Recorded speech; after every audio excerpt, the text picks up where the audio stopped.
Hello and welcome to Simply Nico episode number 3, the Christmas and Holiday Edition. My name is Nico Giovanni Romero, but you can simply call me Nico. Finally, we're going to get into some real topics and my true intention for this vlog, which is to share what I'm learning as I'm learning it, as I go through my journey with real estate and mortgage. So for today, we're going to start out and lay just a foundation and start with some common acronyms. I'll explain what they mean, what they stand for, and I'll give you guys some key takeaways for each. But like I said, just very base level stuff. So without further ado, let's get going. Before we dive into anything educational, I just want to say happy holidays. I really wish you and your family the best as we're going through this global crisis and just weird times, to be honest. I know it's been kind of limbo for me and my girlfriend, and just figuring out what we're doing, how we're going to navigate, how we're going to spend the holidays.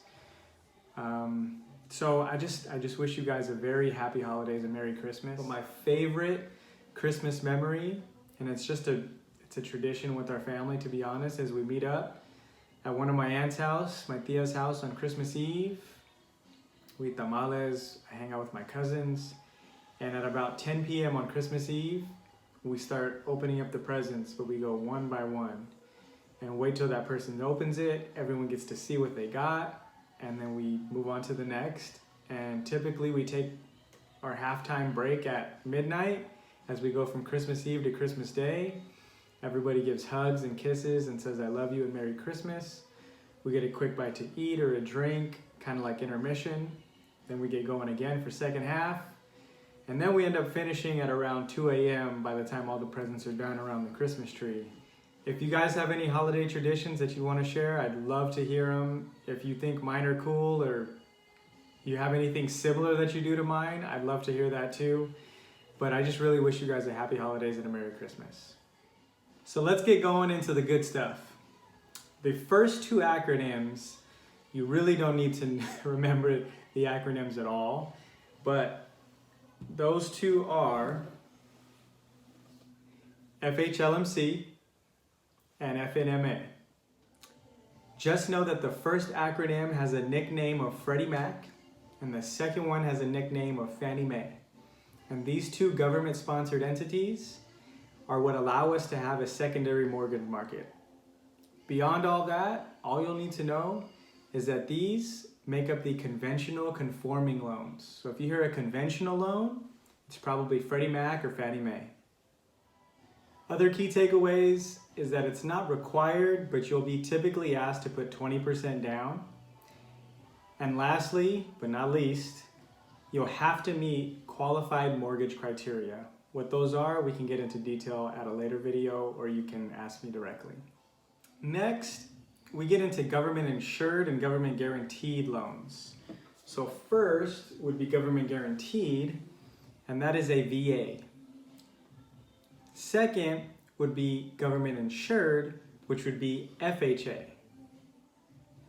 VA stands for Veterans Affairs, and FHA stands for Federal Housing Administration.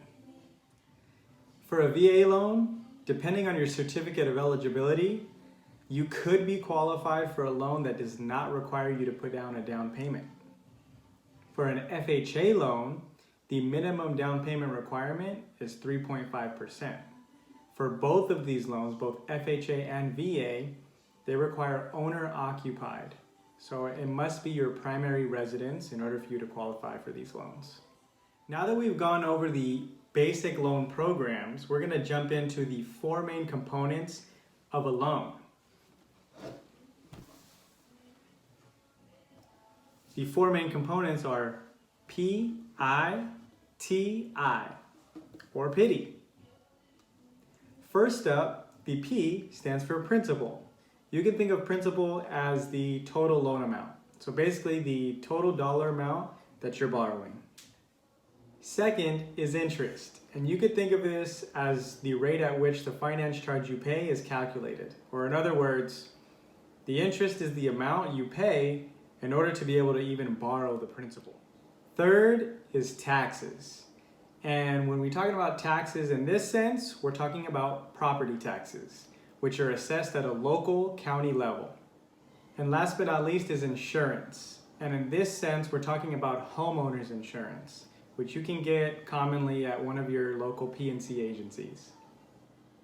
So to wrap up, whether you decide to go with a conventional, a VA, an FHA, or one of the other less common loan programs out there, either program you choose or we decide on together, that loan is going to be made up of principal, interest, taxes, and insurance.